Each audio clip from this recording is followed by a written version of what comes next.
আজকে আমরা তিনতলার উপরে আছি। তিনতলার উপর থেকে আমরা গ্রিল ডলতেছি অ্যান্ড চিন্তা ভাবনা করতেছি, যারা যারা কমেন্ট করেন যে বলেন যে ভাই আপনার বার সাইডে কীভাবে কাজ করেন, বাইক সাইডে কীভাবে ডলা যায়, এই ভিডিও আমি বানাইতেছি।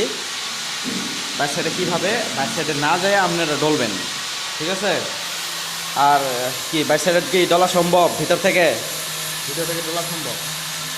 যে শুনলেন যে ভিতর থেকে ডলা সম্ভব, কিভাবে ডলবেন আপনাদের আমি বুঝাই দিতেছি।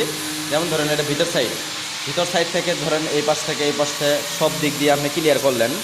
এই পাশে আর এই পাশে সহ যদি ক্লিয়ার করে থাকেন, তাহলে তো এই পাশে যে কীভাবে লিকুইডটি লাগে আছে এটা তো দেখতে পাচ্ছেন না। এটা সিমেন্টটা কীভাবে দেখবেন, এই যে ক্যামেরা তোমাদের পিছন সাইড দিবেন, এই যে মানে সহজেই দেখা যায়। ব্যাক সাইড সহজে দেখা যায়, ব্যাক সাইড সহজে দেখা যাবো। এইভাবে আপনারা বাইক সাইডে বলতে পারবেন ভিডিওর মাধ্যমে।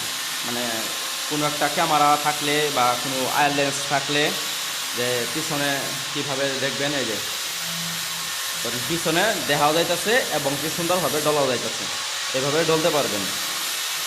তো এই ছিল আমাদের ভিডিও। এইভাবেই বাইক সাইডে আমরা কাজ করে থাকি প্রতিনিয়ত। তিনতলা, দুইতলা, চারতলা বাইক সাইডে না যায় কীভাবে গ্রিল ডলা হয় বা গ্রিল কীভাবে ডলবেন, এই ছিল ভিডিওটা, বুঝছেন? ভিডিও এইভাবে করা হয় আর এইভাবে বাইক সাইডে কাজ করা হয়। বাইক সাইডে কাজ করলে এইভাবে ডলবেন, কোনো সমস্যা নাই আর কোনো লুকও লাগবে না।